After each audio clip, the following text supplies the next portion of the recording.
oram, profetizam sobre um coxo. E esse texto lá no 22, capítulo 4, 22, vai dizer que aquele homem tinha mais de 40 anos. A gente não sabe ao certo se ele nasceu coxo ou se ele se tornou coxo ao longo da sua vida. Mas o certo é que ele tinha muito tempo que ele estava ali naquela situação. Então esses dois homens de Deus, cheios do Espírito Santo, oram por aquele homem, suas pernas voltam a ficar normais, ele começa a saltar e pular e glorificar ao Deus, e isso causa um alvoroço naquele lugar. A gente lembra que eles estão no pátio do templo, no átrio. A Porta Formosa não sabe ao certo se era entre o pátio das mulheres e o pátio dos homens, ou entre o pátio do templo e o átrio, o pátio dos homens e o átrio. Não se sabe ao certo. Mas o pórtico de Salomão, que é onde o Pedro pega a palavra e começa a pregar, a gente sabe onde era. Ficava bem colado ao muro, perto da entrada principal. Então Pedro aproveita que começa a juntar um monte de pessoas ali. Óbvio, milagre sempre atrai gente. Coisas diferentes, coisas poderosas aos olhos humanos, sempre atrai a multidão. E quando aquelas pessoas que sempre viam aquele coxo sentado à porta, sentado na escadaria, sentado ali num lugar, mais uma pessoa comum, mais um pedinte qualquer, que jazia à porta do templo, quando de repente elas percebem que aquele homem que estava pulando e glorificando a Deus era o mesmo coxo, eles começam a querer de Pedro e João alguma coisa. Eles lembram das suas necessidades, eles lembram que todos eles necessitavam de milagres, eles começam a ir até Pedro e João. Pedro e João pegam a palavra, Pedro, óbvio. Pedro aqui é o locutor, é o interlocutor, é aquele que fala. Pedro começa a pregar sobre Jesus e a ressurreição. A gente vai ver, e eu tenho frisado isso aqui, a ressurreição é um dos temas principais desses primeiros capítulos de Atos. Todas as mensagens de Pedro, o teor, o foco, está na ressurreição de Cristo. Então a gente aqui, você que está nos visitando, muito obrigado pela sua visita, a gente está mergulhando nesse longo caminho, nessa trajetória de Atos. A gente, óbvio, tem 2 quintas-feiras que eu estou pregando aqui, mensagens temáticas, eu não abandonei isso, não deixei de acreditar. Eu preguei sobre o medo, preguei sobre a coragem, 2 quintas-feiras seguidas. Geralmente, às quintas-feiras, a gente separa para pregar mensagens específicas, mas no domingo a gente vai mergulhar em Atos. A gente está aqui, se eu não me engano, hoje é a 10ª mensagem desse livro. Então, tem 10 mensagens para você assistir, meu irmão. Eu particularmente, tenho reclamado muito da qualidade teológica das mensagens que a gente vê na internet. Coisas absurdas, assim, completamente sem pé e sem cabeça. E a gente vai consumindo essas coisas. A gente aqui está pregando a palavra, então se você quer entender o livro de Atos, vai lá, acessa o nosso canal, assiste as mensagens lá, essa vai estar lá também. Então a gente vê que Pedro começa a pregar, e isso causa um alvoroço. As pessoas querem o poder que Pedro aparentemente tem, e Pedro pega a palavra e fala, olha, isso aqui que vocês estão vendo não vem de mim, pelo contrário. Pedro faz um movimento inverso do que a gente está acostumado hoje. Hoje, quando a gente vê alguém fazendo milagre, o segundo movimento começa-se um ministério ali, em volta da pessoa que faz milagre. Porque a gente adora milagres, meu irmão. A gente vai para a igreja atrás de milagres e atrás de bênçãos. Então as pessoas, elas criam ministérios em volta desses dons e recebem a glória que era de Deus para si. Porque todo milagre, óbvio que Jesus ele sabia, por isso que ele fazia muitos milagres, mas o milagre você vai ver a partir daqui, os discípulos fazendo o milagre tem um fim. Ele não é o fim em si mesmo, na verdade ele é um meio para um fim. E qual é o fim do milagre? O fim do milagre é anunciar Cristo. O milagre é o caminho pelo qual os discípulos anunciam Cristo. E Pedro vai reunir essa multidão e vai começar a falar de Jesus e da ressurreição. Então isso é o capítulo 3 que a gente viu. Agora o capítulo 4 começa no seguinte. Enquanto Pedro e João ainda falavam ao povo, chegaram os sacerdotes, o capitão do templo e os saduceus. Vamos lá, pausa aqui. Quem são essas pessoas, esses personagens que aparecem aqui? O sacerdote era aquele que era responsável por cuidar do templo. Geralmente ele vinha de uma linha ou de uma... Aqui, meu irmão, você esquece completamente aquele templo do Antigo Testamento. Não existe mais aquela linha sucessória. Não existe mais o saduceu, que é o sacerdote, que é filho de sacerdote, essa linha que foi constituída por Deus. O sumo sacerdote, que vem da linhagem de Arão, não existe mais isso. Agora está tudo corrompido, porque desde o período interbíblico, já com os gregos ali, isso começa a ser comprado. Isso começa a ser negociado. Então, o sumo sacerdócio, e muitas vezes o próprio sacerdócio, eles eram comprados porque era uma posição de extremo prestígio. O sacerdote era aquele que tinha prestígio, o sacerdote era aquele que tinha um respeito. Existe uma palavra chamada simonia, que era muito conhecida na época, porque era quando alguém comprava o seu cargo, a sua função religiosa. E é isso que está acontecendo. Os sacerdotes, os sumos sacerdotes, os saduceus eram a aristocracia de Israel. Os saduceus eram os homens ricos, aqueles de família nobre. E lembre-se que Israel estava dividida em partidos. Quando a gente vê seita, as versões mais antigas falam das seitas dos saduceus, da seita dos fariseus. Seita, nesse sentido, tem a ver com partido.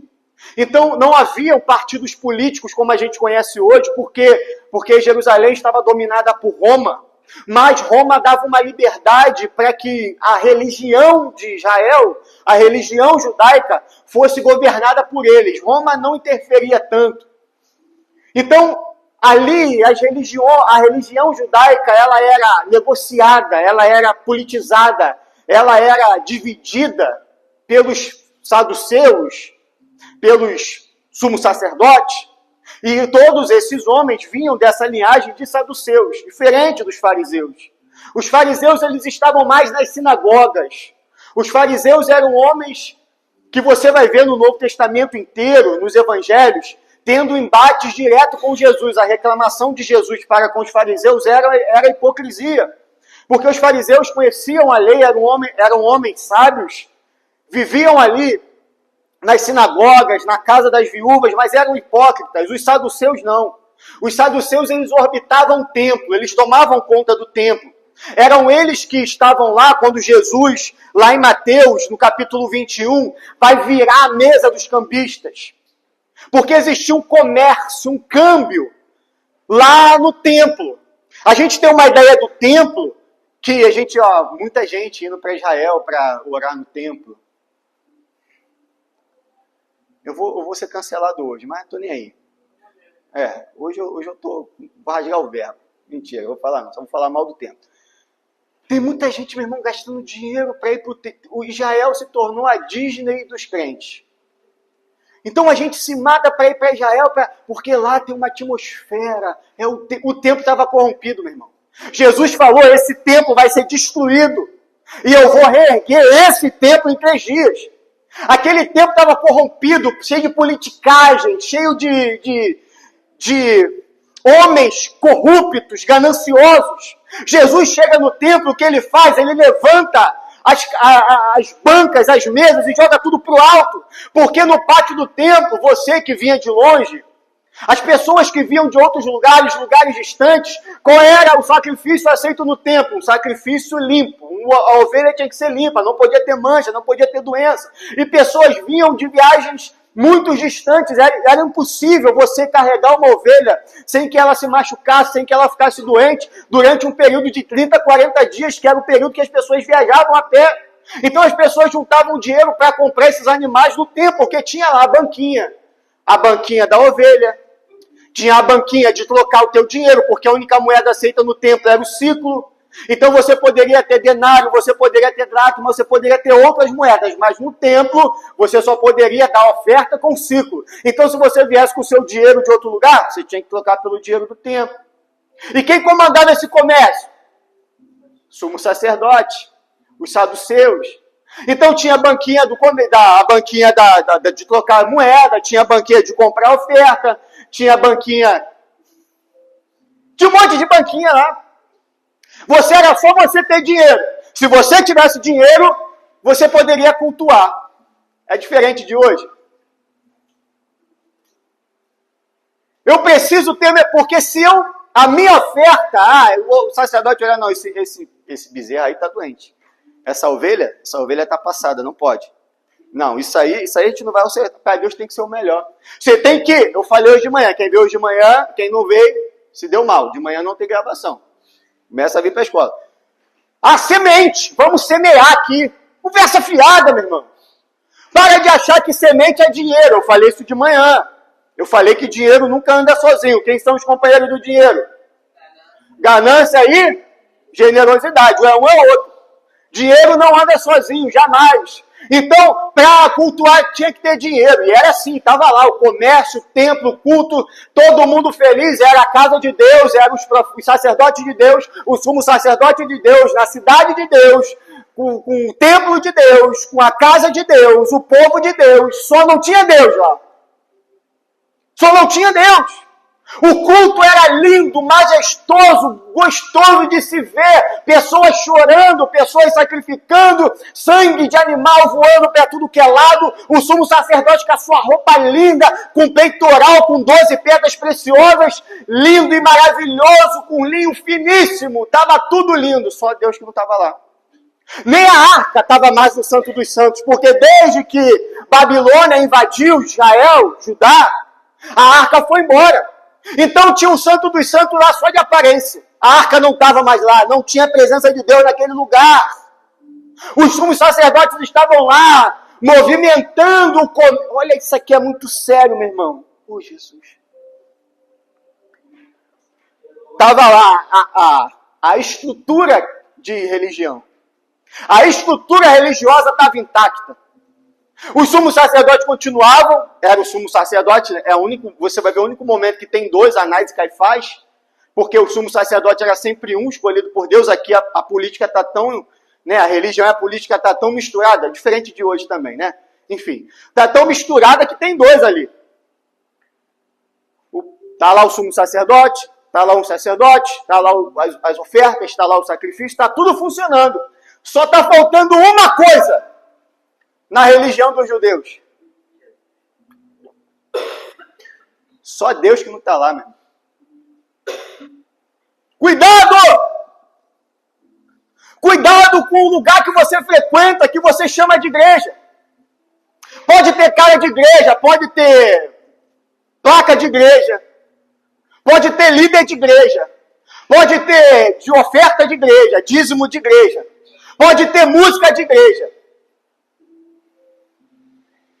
Mas pode faltar uma coisa só, é só um detalhe, Wagner. Só um detalhe, Deus pode estar de longe de lá. E é isso que está acontecendo. Então tem sacerdotes, tem sumo sacerdote, os saduceus. Qual era a peculiaridade dos saduceus? Eles não acreditavam em anjos, não acreditavam no Espírito Santo e principalmente, esse era o embate entre os fariseus e os saduceus. Os saduceus não acreditavam na ressurreição. Grave isso, gravou? Os saduceus não acreditavam na... E qual é o tema que Pedro está pregando todo culto aqui? Já viu que não vai dar certo, né, meu irmão? Então você está vendo que essa galera, que tem muito, que domina a religião, eles não acreditam na ressurreição. Por que eles não acreditam na ressurreição? Porque a vida é muito boa aqui. Porque eles estão desfrutando da vida aqui. Porque eles têm muito dinheiro para viver a vida boa aqui. Eles satisfazem os desejos dele aqui. E maldito é aquela pessoa que acha que a vida é só isso aqui. Pobre é aquela pessoa, a Bíblia já diz isso. Meu irmão, se você acreditar em Cristo só nessa vida, você é o mais miserável dos homens. Então os saduceus eram religiosos. Olha que loucura, meu irmão, que loucura. Ser um religioso que acredita em Deus, mas acredita que a vida se resume a isso aqui. Acabou, morreu. Se acabou, desligou, não tem mais nada depois da morte, que vantagem tem, meu irmão? Para que eu vou viver uma vida piedosa acreditando em Deus? Se a minha vida vai se resumir em 60, 70 anos só para ter coisas aqui? É muita hipocrisia. É muita ganância. Então, se a vida é só aqui, se a minha vida se resume só nos momentos que eu vou viver aqui, 60, 50, 70 anos, então o que eu preciso fazer para viver uma vida boa? Roubar o máximo que eu puder aqui. Juntar o máximo de dinheiro que eu puder aqui. Mergulhar nos maiores e melhores prazeres que eu puder aqui. Porque acabou daqui, não tem mais nada. Aí, olha só esses caras. Os fariseus, não, você vai ver que agora os fariseus saem de cena. Você não vai ver mais, quase falar de fariseu aqui em Atos. Quem rouba a cena é esses saduceus. Essa galera aqui. Os ricão, a galera enfim. Entendeu, né? Saduceu. Que tem a religião é o bolso. Então eles estão lá e não acreditam. Ressurreição é uma coisa fiada. Tu acha que existe uma vida melhor do que essa aqui? Tu acha que eu vou deixar de viver os prazeres daqui para acreditar numa vida pós-morte? A viver isso aqui, meu irmão. Acabou isso aqui, acabou. Meu irmão, isso é muita loucura. Muita loucura. Salomão fala que a vida é vaidade, é um sopro. Jó fala que a vida é como a neblina. O problema da nossa vida é que o problema do ser humano é que a gente vive como se a gente fosse viver eternamente. E a gente esquece que se Deus puxar a tomada, já era. A gente sai de manhã para o nosso trabalho, acreditando que vai voltar, mas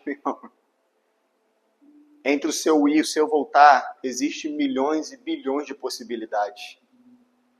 A gente vive num mundo onde a bala voa. Eu tenho falado sobre isso aqui. A gente anda pelo fogo, pelo Vale da Sombra da Morte. O Vale da Sombra da Morte para a gente se chama Linha Vermelha, Avenida Brasil. Se chama Porte 8, Jardim América. Vale da Sombra da Morte chama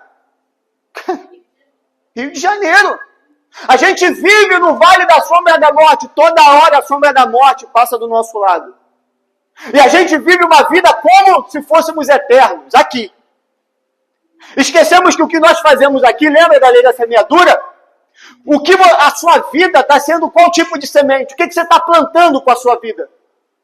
O que você planta vivendo? O que você está plantando nessa terra chamada existência? Ou melhor, o que você está plantando no céu com a vida que você vive aqui? Qual é a semente que você tem lançado? Prazer? Dinheiro? Vou viver como se não houvesse amanhã? Você está plantando embaixo, não em cima. Só do seu estava tranquilo, até que chega Pedro. E Pedro está falando sobre ressurreição. Isso incomoda, meu irmão. Porque juntou uma galera, já tinham 3.000, lembram? 3. Agora o texto vai dizer que esse número vai para 5. Aí tu imagina o líder religioso da Mega Church perdendo 5.000 ofertas. É o que está acontecendo aqui, meu irmão. 5.000 pessoas pararam de ir para a religião, da religião de Deus que não tem Deus, e ouviram a mensagem da cruz. Pararam para ouvir o que Pedro estava dizendo. E o texto continua. Versículo 2. Ressentidos porque os apóstolos estavam ensinando o povo e anunciando Jesus e a ressurreição dentre os mortos, prenderam Pedro e João. É isso que a religião faz. Vai tentar calar aqueles que pregam a verdade. Porque o povo é gado, é lucro. Esses religiosos querem muita gente porque muita gente é igual a muito dinheiro. E aqui Pedro e João não estão preocupados, porque Pedro e João, eles poderiam, como eu disse, nós fazemos milagre, vamos abrir um ministério. Não é isso. Eles entendem que o que eles têm, o que eles são, vem de Deus. E nós somos filhos da ressurreição. A ressurreição é a pedra fundamental da nossa fé. Por quê? Porque se Cristo morreu e ressuscitou, logo eu tenho a certeza e a graça de que eu vou ressuscitar com Ele. E vou morar com Ele eternamente. É nisso que eu acredito. Então eu sofro, eu abro mão dos meus prazeres, eu vivo uma vida de luta, e às vezes até de luto. Eu enfrento dificuldades e problemas, passo todo dia pelo vale da sombra da morte, sem temer, porque ainda que a morte física chegar, a morte física para mim é só uma passagem, no abrir e fechar de olhos, quando aquilo que é corruptível se revestir de incorruptibilidade, e o que é mortal se revestir de mortalidade. Então se ouvirá o brado, tragada foi a morte pela vitória. No abrir e fechar de olhos eu estarei com Cristo. É isso que eu acredito. Se você não acredita na ressurreição, você, meu irmão, não acredita em nada. A tua vida é vazia, porque você vai morrer e a morte realmente vai ser o fim para você. Para mim não. Para Pedro e João não. E para essas 5.000 pessoas também não. Como que eu faço parte de uma religião que acredita que a vida é o fim em si mesmo? Como que eu faço parte de uma religião onde o Deus é o dinheiro? São dois deuses aqui.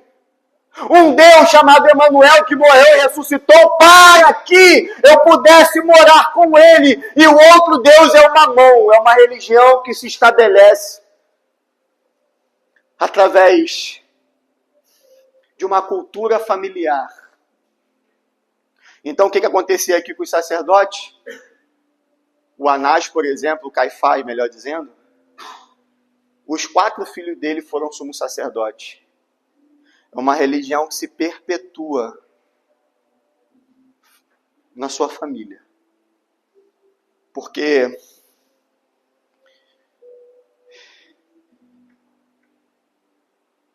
como é que é, Jesus? Como? Quando eu saio e boto meu filho? Nepotismo, igual acontece, Lana. Sabe, né? Nepotismo, você conhece? Não estou falando política não, estou falando da igreja. Então eu saí, vou me aposentar, quem eu vou botar no meu lugar? Meu filho. Eu não tenho filho, o que eu vou fazer? O marido da Luísa. Importa quem é, meu irmão. O marido da Luísa vai ser meu sucessor. Por quê? Porque tem que estar sempre aqui na minha família. O poder e o dinheiro tem que tirar aqui. É o nepotismo. Dizem que o pai ruim, a única coisa boa que ele sabe deixar para o filho é isso, é o nepotismo. É o presente bom do pai ruim. Então é isso que os saduceus estão fazendo. Então é o filho do meu filho, é o meu filho, vamos manter esse poder aqui porque a gente governa. E para Roma é extraordinário. Por quê? Porque Roma sabe que eles mantêm tudo em ordem. E eles mantêm tudo em ordem porque o dinheiro está entrando. Até que Jesus chega aí, vira a mesa. Até que Jesus vem e joga tudo para o alto, meu irmão. Jesus não está nem aí para o seu sistema religioso, para a sua placa de igreja, para a sua roupa de crente, para a forma como que você canta e que você prega. Jesus ele veio para virar a mesa e mostrar que Ele é o caminho, a verdade e a vida. São duas religiões diferentes. É o templo de Deus, o sacerdote de Deus, somos sacerdotes de Deus, com o povo de Deus, na cidade de Deus, na casa de Deus, mas que não tem Deus. E tem dois, que a gente vai ver mais à frente, 2 é ninguém. Eu e mais um. Não tinha inteligência nem beleza. Não, beleza eu que estou botando, né? O texto só fala que não tinha escrita e nem tinha conhecimento profundo em nada. Eram 2 homens comuns. Então olha ali o que acontece. De um lado tem um homem vestido de linho finíssimo, com 12 pedras preciosas no peito, ostentando uma riqueza que a religião produz. Do outro lado, Pedro e João, pescadores, e nem pescando tão mais, porque tem 50 dias que eles estão em Jerusalém. Eles moravam na Judéia, na Galiléia. Então eles estão há 50 dias que vivendo só Deus sabe como, provavelmente não se tomava banho todo dia, né? É a cara da pobreza. E além de ser pobre, cara de pobre, aí mais uma vez eu vou o título do meu livro. Esse versículo vai estar no capítulo 2. Então tá lá, Pedro e João, sem muita inteligência, sem nenhum diploma, sem nada para ostentar. Pedro e João não tinha diploma, não tinha beleza, não tinha carro de luxo, não tinha nada de próspero para apresentar. Porém, Pedro e João tinham algo, era o trunfo. Pedro e João não tinham a riqueza da religião, mas eles tinham e conheciam Cristo. Cristo, o Messias, que foi e ficou invisível para a religião que só queria dinheiro. Óbvio. Como que uma religião interessada em dinheiro ia ver que o homem vindo de Nazaré com o pé russo seria o Messias profetizado desde Abraão? Como? Como que a religião que quer dinheiro ia perceber que o Messias veio da Galileia? Pode vir, lembra do que o apóstolo falou? Pode vir alguma coisa boa de Nazaré? O que Miqueias diz no capítulo 5, és tu, Belém, Efrata, pequena demais para a glória que em ti há de se revelar. Pode vir alguma coisa boa. Duas religiões, com dois deuses diferentes. Meu irmão, presta atenção em nome de Jesus. Dinheiro, riqueza, status e poder não querem dizer nada. Deus não está lá por causa do dinheiro que eles têm. Deus estava do lado como a Bíblia diz, iletrados e incultos. É bom isso, né? Eu amo esse texto, meu irmão, porque sou eu aqui. Sou eu aqui.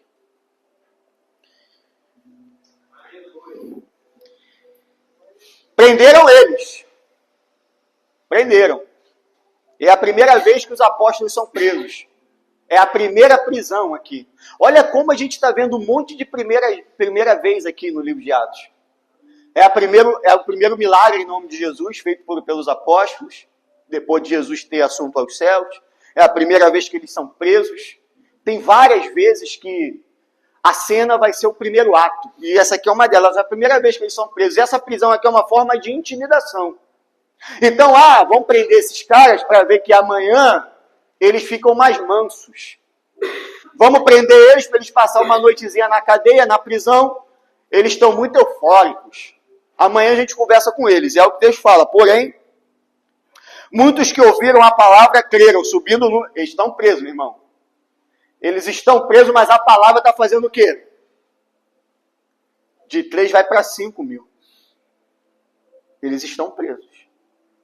Mas a palavra de verdadeira é porque quem faz a obra é o Espírito Santo. Quem convence o homem do pecado, da justiça e do juízo não é um bom pregador. Não é um grande teólogo. Sempre foi e sempre vai ser o Espírito Santo. A religião quer fazer com que você dependa de homens. Dependa da oração de alguém. A minha oração não é poderosa. Quem é poderoso é o Deus que eu sirvo. Minha palavra não é poderosa. Poderoso é o Espírito Santo que me usa, pela graça dele. Nós somos todos iguais, iletrados e indoutos. Mas é o Espírito Santo de Deus que atua, que faz. Por quê? Porque dele, por ele, para ele são todas as coisas. A ele é a glória para sempre. Amém. Versículo 5. No dia seguinte, as autoridades, os anciãos, os escribas, se reuniram em Jerusalém. Com o sumo sacerdote, aqui, sumo sacerdote, 2. A dupla. Quase que eu falei 2 nomes aqui, graças a Deus, Deus me segurou. Anás e Caifás. Enfim. Todos eram da linhagem do sumo sacerdote. Tudo família. Tudo da mesma tribo. Tudo da mesma... quadrilha. Colocando os apóstolos diante deles, perguntaram. Olha isso aqui. Com que poder, ou em nome de quem, vocês fizeram isso? Olha que arrogância. Nós somos a religião. Nós somos o templo. Nós somos o poder. Em nome de quem vocês fizeram isso? Quem são vocês para fazer isso? Não tem uma teologia? Quem são vocês para fazer isso?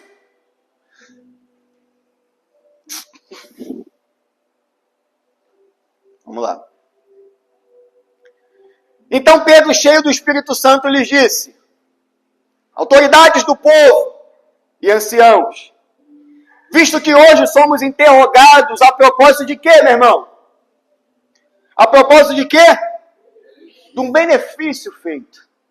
A gente foi preso, agora a gente está sendo interrogado por fazer algo bom. Quem está fazendo isso, meu irmão? Quem está interrogando e quem prendeu? A religião. Cuidado, segura aí.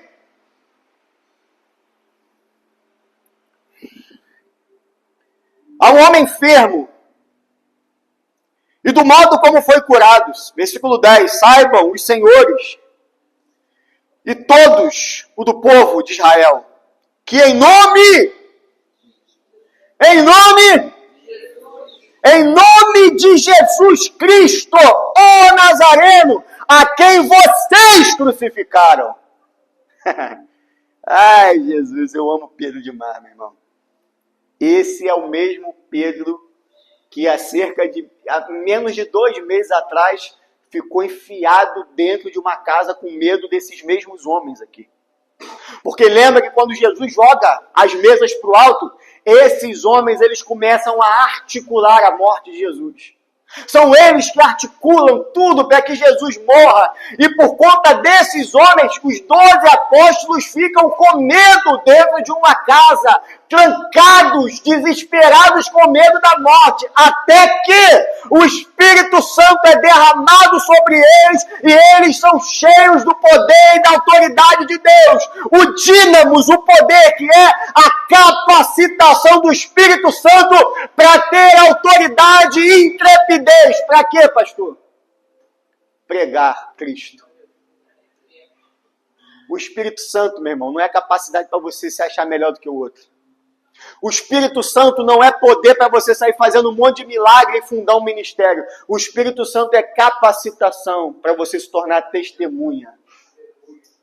E é isso que está acontecendo aqui. Vocês. Você é Anás Caifás. Você é o sumo sacerdote. Você é o religiosão. A gente curou. Porque cura, meu irmão, essa cura do jeito que está aqui, só o Messias podia fazer. Como que vocês fizeram? Se a gente nem está sabendo, não saiu virtude da gente. Como que vocês curaram esse homem? Lembra do Jesus? O Jesus Nazareno? Aquele da canela russa? É o Jesus. O Jesus pobrezinho, que andava aí dormindo, não tinha nem casa direito, que vocês crucificaram e humilharam, acharam que ia ficar por isso mesmo. Ele é o Cristo. Ele é o Filho de Deus. Ele morreu, e eu sei que vocês não acreditam, mas ele ressuscitou, eu vi. Eu vi, ele ressuscitou. A maldade de vocês não parou o ministério e a ação de Cristo. Ele ressuscitou e nos deu autoridade para fazer coisas maiores do que ele fez. E fazendo essas coisas, anunciar o reino dele até que ele venha. É Jesus. É ele. É sobre ele, é através dele, é na autoridade dele, no poder dele. E nós somos indoutos, é isso aí mesmo. Nós não temos capacidade, não temos conhecimento, não temos beleza, não temos nada. Porém, o Cristo que nós servimos, ele é o dono de tudo. O problema é que vocês só têm dinheiro. Vocês só têm influência e só têm poder. Mas o Cristo que eu sirvo, ele tem todo o poder. O poder de vocês pode comprar uma... Sei lá se tinha na época, né? Fala besteira, mas... O poder de vocês pode comprar uma perna mecânica. Mas o poder do Cristo que eu sirvo dá uma perna nova. O poder de vocês pode dar uma moeda. É por isso que aquele paralítico estava aqui há 40 anos. O poder do Jesus que eu sirvo mudou a vida dele de uma hora para outra. Ele nunca mais vai ser o mesmo. Você pode chegar para um ateu e falar assim, qual foi a... Me fala de um ateu que teve a vida mudada. Mudou. Agora eu sou ateu, a partir de hoje a minha vida vai ser completamente diferente. Qual foi a mudança que teve na vida de alguém que se diz ateu? Agora, a gente pode olhar, analisar, pegar um punhado, centenas de testemunhos de pessoas que tiveram a vida entregues a Cristo, que eram alcoólatras, viciados, prostitutos, e se transformaram em homens de família, homens de Deus, mulheres santas, que tiveram a vida transformadas, porque esse é o poder de Deus, o Evangelho. E Cristo é aquele que veio nos entregar esse poder. Então, em nome dele, nós temos autoridade para fazer as coisas que ele fez e ainda maiores. E colocando-os a... já falei isso, né? Qual versículo eu estou, gente? 11, 10. Eu vou tentar, eu não vou conseguir não. Pedro, eu queria chegar até o 21, mas acho que está difícil. Vamos lá. Saibam, senhores, 10, né? Sobre todos os povos de Israel, Jesus Cristo Nazareno, a quem vocês crucificaram e a quem Deus ressuscitou dentre os mortos. Sim, em seu nome é que este está curado na presença de vocês. Este Jesus, ai, Jesus do céu. Como é que era o culto no templo, meu irmão? Lembra que eu falei isso para vocês? Cantavam um salmo. Não era como aqui, óbvio, mas recitava salmos, cânticos dos degraus e tal. Tinha alguns salmos que eram cantados no templo. Um deles era o Salmo 118. O Salmo 118, versículo 22, dizia exatamente o seguinte: a pedra que os construtores rejeitaram veio a ser a principal, a pedra angular. Todo mundo conhecia esse salmo. Aí o Pedro, cheio do Espírito Santo, ele vai falar assim, lembra da música que vocês cantam, do louvor? Os construtores que rejeitaram a pedra são vocês. Vocês são santos demais, mas rejeitaram a pedra. Aquela pessoa aqui, que na música de vocês, no canto que vocês cantam aqui, no cântico que vocês cansam de cantar e sabem de cor, esse construtor que rejeitou a pedra, que vocês cantam de forma quase que com raiva dele, são vocês. Porque a pedra fundamental, a pedra de esquina é Cristo, e vocês o mataram. O Pedro. Eu fico imaginando essa cena, meu irmão. Está lá o Anás, o Caifás. Depois você pesquisa no Google como é que era a roupa do sumo sacerdote. Você vai ter uma ideia. Está lá o líder, o capitão do templo, que abaixo do sumo sacerdote, ele era uma das pessoas mais importantes do templo. Ele só estava submetido, ele só prestava respeito ao sumo sacerdote. Era o segundo na cadeia de comando.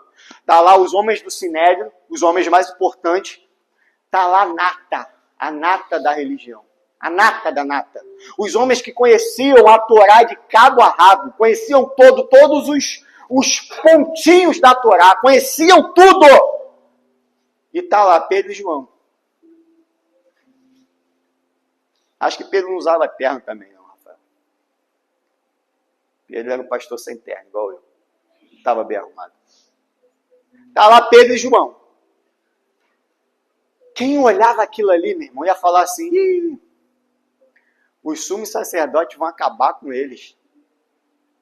E esses dois homens, o indouto e o inculto, acabam com os sumos sacerdotes e com toda a nata da religião. Com a autoridade do Espírito Santo. Não tem a ver, meu irmão, com quantos títulos e currículo você tem. Não tem a ver com quantos anos e quanto você investiu na tua carreira. Tem a ver com a autoridade que o Espírito Santo tem lançado sobre a tua vida. Tem a ver com aquilo que Deus tem colocado dentro de você. É Deus, através do Espírito Santo, que faz com que pessoas pequenas façam coisas extraordinárias. Porque o forte entra no fraco e faz do fraco forte. Versículo 12. E não há salvação em nenhum outro, porque debaixo do céu não existe nenhum outro. Cheiro da boca do André, né? Já é o sinal. Calma aí, já vou acabar. Dado entre os homens, pelo qual importa que sejamos salvos. Versículo 13. Ao verem a ousadia de Pedro e João, sabendo que eram homens iletrados incultos. Cara, tem alguma coisa errada nesse negócio aqui. Tem alguma coisa errada. Esses homens são os homens iletrados incultos. E como eles estão falando desse jeito? Ficaram admirados e reconheceram que eles haviam estado com déjà vu. Porque quando Jesus é levado, sumo sacerdote, levado à casa de Anás, Caifás e Pilatos, Jesus falou com essa mesma ousadia. E eles agora estão percebendo e reconhecendo Jesus na vida desses homens. E o texto continua. Deixa eu só chegar aonde eu quero.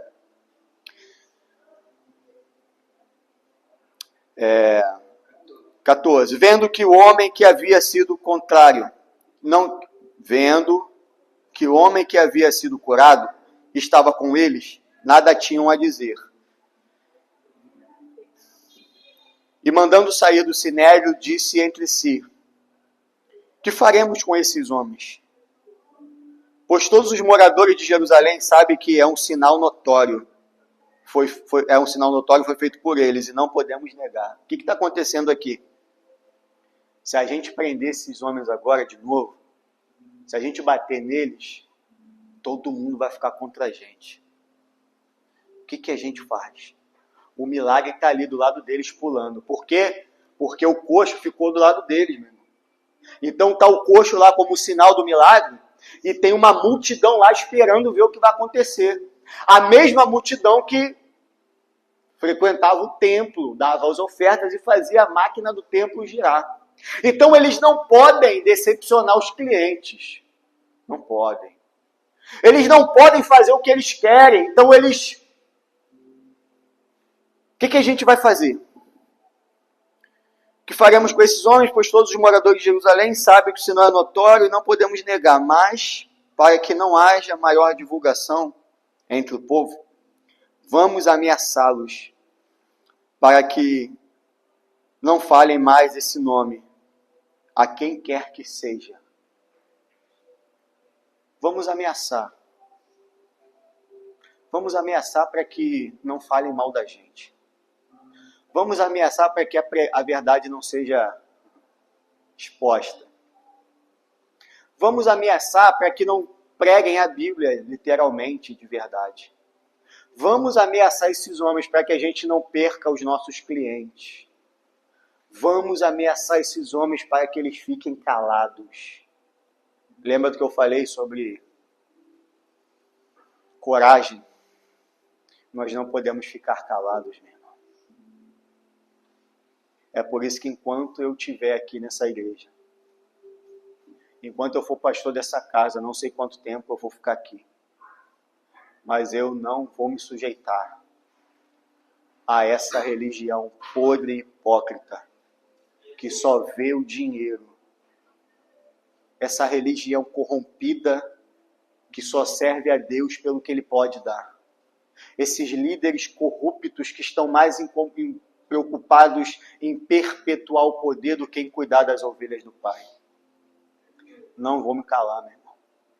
E você, a minha pergunta para você é: como é que a gente vê essas coisas, essas atrocidades que a gente tem visto dia após dia na televisão, e a gente acha que essas coisas são normais? Não é normal, meu irmão, esses pregadores enviados do inferno para corromper a palavra de Deus. Não é normal. Por mais que tenha cara de igreja, por mais que tenha a cidade de Deus, a gente agora, pastores apoiando a guerra em Israel. É o povo de Deus, a nação de Deus, lá tem um templo de Deus. Mas, meu irmão, nós como cristãos não podemos apoiar guerra. Para com essa cachaça, essa loucura de ficar repetindo o que você ouve. A Bíblia fala, bem-aventurados são os pacificadores. Porque lá é o povo de Deus. E daí, meu irmão? Aqui o Pedro e João estão falando com a representatividade da religião. Muito mais próximos. E o templo ainda estava de pé, mais próximos de tudo que a religião simbolizava do que a gente hoje. Hoje tem a ruína da ruína de um templo que foi destruído em 70 depois de Cristo. Lá eles estão vendo o templo no seu esplendor. E eles estão dizendo, o templo é de Deus. O sacerdócio é de Deus. A cidade é de Deus. A oferta é de Deus. Tem tudo de Deus. Mas só não tem Deus. E a gente aqui acha que tem que apoiar a guerra porque é Israel. A gente precisa acordar, meu irmão. A gente já precisa acordar. Eu não posso falar de mal porque... Posso falar mal porque... Ai, daquele que tocar no ungido do Senhor. Vai ler a Bíblia! Ele é enviado do cão. Tem um monte de pregadores enviados do cão para levar um monte de gente imatura para o inferno. Porque a gente não lê a Bíblia e vai acreditando nessas falácias. Porque conversão é mudança de vida. Não adianta você vir aqui, se jogar no chão, chorar e amanhã continuar vivendo a tua mesma vida carnal. Isso não é cristianismo. Isso não foi por isso que Jesus morreu na cruz. Nós amamos todo mundo. Eu amo todo mundo. Pode vir qualquer um que eu vou amar e vou cuidar. Porém, entretanto, estando aqui, vai ser mudado pelo Espírito Santo. Não dá para continuar aqui vivendo da mesma forma. É tudo de Deus. Cidade de Deus, templo de Deus, mas não tem Deus. Pedro e João poderiam ficar na deles? Não, beleza, tá bom. Muito obrigado aí pela oportunidade. Já conseguimos mesmo converter 5.000. A gente vai fazer essa congregação aqui com esses 5.000. Tá? Obrigado pela oportunidade. Mas olha o que o Pedro e João vão dizer. 18. Chamando-os, ordenaram que de modo nenhum falassem nem ensinassem em nome de Jesus. O que aquele que foi nascido de Cristo, que morreu para a sua vida antiga e nasceu agora em Cristo, é uma nova criatura em Jesus, vai fazer se não pode falar de Jesus, meu irmão? O que eu vou fazer da minha vida hoje se me proibirem de falar de Jesus? Eu só sei falar de Jesus. Não pode mais falar. Quiser continuar frequentando o templo, pode frequentar, pode continuar aqui, dar oferta, mas falar de Jesus não pode. Ai, Jesus. 19. Mas Pedro e João responderam. Os senhores, eu acho Pedro extraordinário, meu irmão. O Pedro é extraordinário. Os senhores, com toda a educação de alguém que não tem educação, os senhores, então, beleza, me ajuda a entender isso aí. Os senhores mesmo julguem, tá? Por favor, me ajuda a entender. Se é justo diante de Deus, ouvirmos antes os senhores, digníssimos, ínclitos, homens de Deus, do que a Deus. Expliquem, o que a gente faz? A gente ouve os senhores ou ouve a Deus? Pois nós não podemos deixar de falar das coisas que vimos ou ouvimos. Isso aqui para o saduceu, para o líder religioso, é um soco na boca do estômago. Como assim? O que eu estou falando, eu sou a representação de Deus. Como assim? Como assim o que eu estou falando ou o que Deus está falando? Como assim? Eu sou a representação de Deus aqui. Eu sou o sacerdote, sou eu, o sumo sacerdote, que levo as suas ofertas diante de Deus. Eu sou Deus aqui. O que eu falo é lei aqui. Eu tenho a cobertura que Deus me deu, unção diferente. Porque eu tenho contato direto com Ele. Eu tenho o WhatsApp de Jeová, eu falo direto. Eu sou a voz de Deus. Eu oro e Deus se levanta porque eu sou ungido. Eu? Como assim eu, ô Deus? De que você está falando? Eu e Deus. Falamos a Deus, concorda com tudo que eu falo, horas bolas. Eu sou o sumo sacerdote, o líder da religião de Deus, que está no templo de Deus, que faz oferta para Deus, mas que não tem Deus. Não. Você e Deus são completamente diferentes. Você é o Deus da religião de Mamão, que está preocupado com dinheiro. O meu Deus não. O meu Deus está dizendo para eu continuar pregando e falando do nome dele. Quem a gente vai, meu irmão, ouvir? Essa pressão que o mundo faz sobre nós, igrejas pequenas, pessoas que querem viver a verdade, essa pressão que fala assim, não, a igreja pequena é fracassada. Poder está na church, porque lá tem um homem que fala direto. Eu vi ele ontem, Deus desceu e falou com ele ali diretamente. Pode ter, meu irmão, aparência, mas a aparência não quer dizer que é. Deus tem falado comigo. Olha. Meu Deus, desculpa, eu vou me reformular minha frase. Deus tem falado com a gente, meu irmão. Para a gente nos mantermos firmes. E a gente fica se questionando por muitas vezes. Porque parece que eu estou remando contra a maré. Você já sentiu essa sensação? Quando você está na roda de amigos, quando você vai visitar uma igreja de algum conhecido, quando você liga o YouTube e vê alguma mensagem, parece que a gente está remando contra a maré. Mas a pergunta que Pedro fez para os saduceus é a pergunta que eu te faço hoje. Quem você quer agradar? E a quem você quer ouvir? Você quer ouvir Deus? Ou você quer ouvir uma religião que está longe de Deus? Você quer ouvir Deus e fazer o que Ele manda, mesmo que isso custe a tua vida? Ou você quer viver uma vida que é vida só enquanto você respira?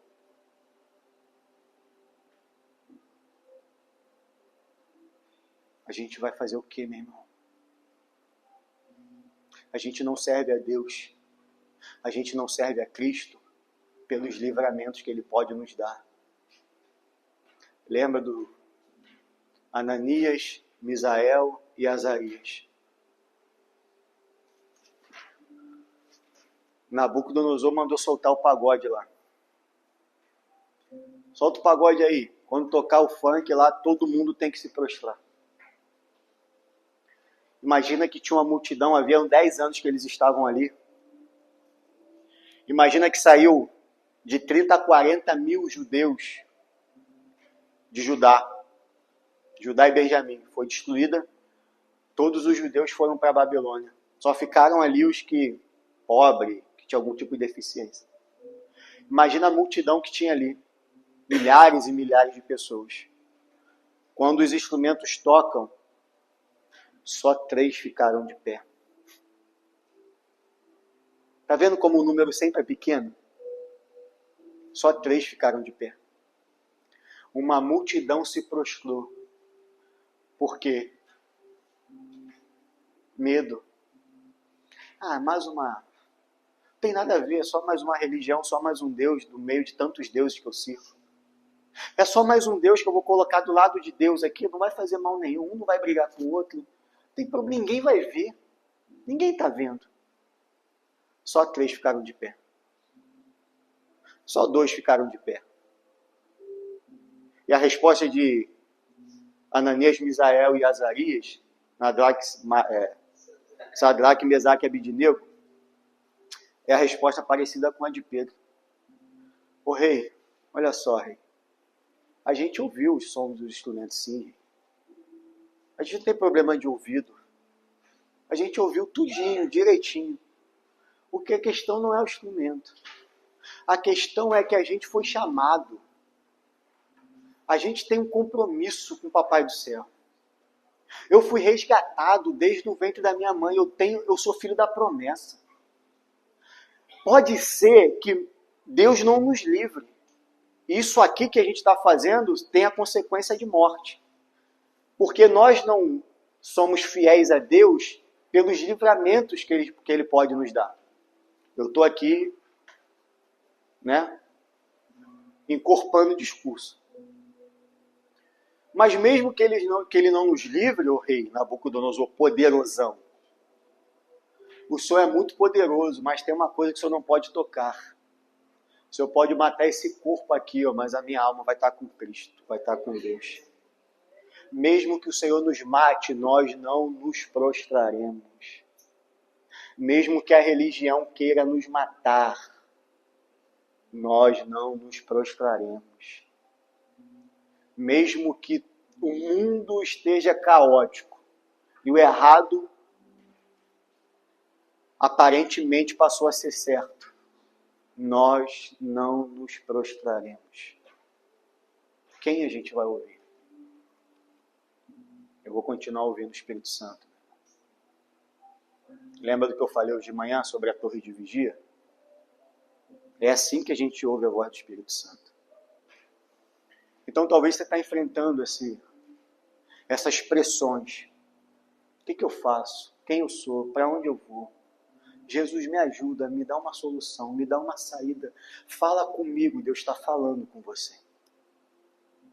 Uma vez uma pessoa veio aqui e falou assim: pastor, posso conversar com você? Pode. Preciso muito de uma resposta de Deus. Falei, tá bom. Então, é porque minha namorada foi embora de casa. Vai, continua, que eu quero entender essa história. Sua namorada morava com você? É, morava. A gente se conheceu, passou a morar junto, na casa dos meus pais que são crentes. Não, peraí. Sua namorada mora... Todo mundo é crente lá, é. Minha namorada mora comigo na casa dos meus pais, é. Só que ela foi embora. Uhum.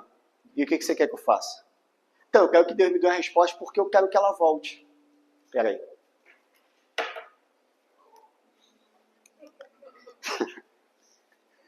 Deus falou aqui agora, desceu.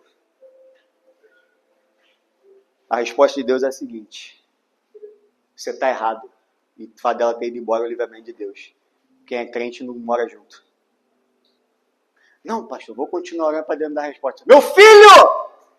Deus está falando aqui agora! Faz as coisas certas, o errado continua sendo errado! O certo é o certo.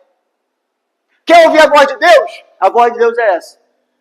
Ele que tirou ela da tua vida. Quer ver ela de novo? Então faz as coisas certas.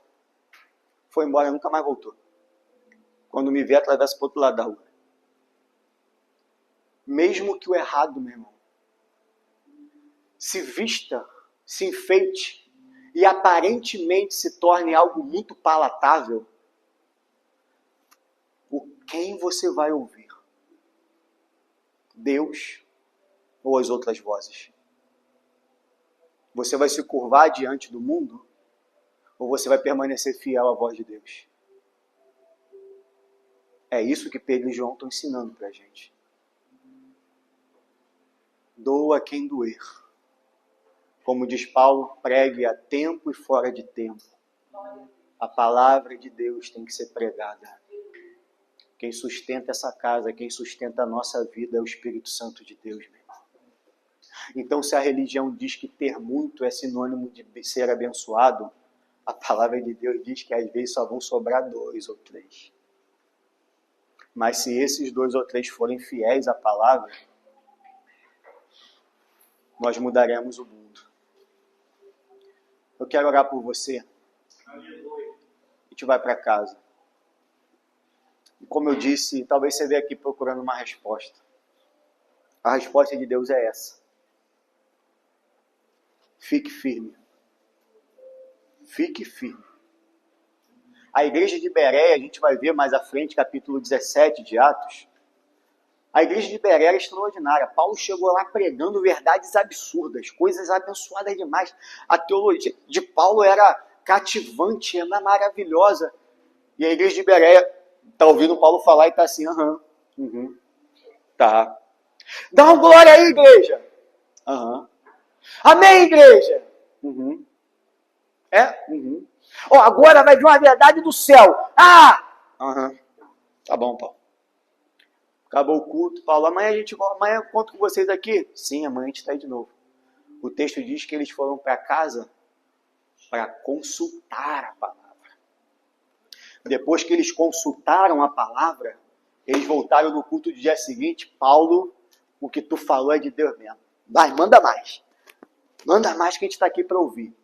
A nossa régua de fé é a palavra. Por isso que isso aqui se chama cânon. Régua de medir. É a palavra que vai dizer se a gente está certo ou não. Está aqui na palavra? É o que a Bíblia diz? Então faça, meu irmão. Pai, nós te louvamos por essa noite. Tenha misericórdia de nós e fale conosco, Pai. Nos dê força para tomar as decisões certas.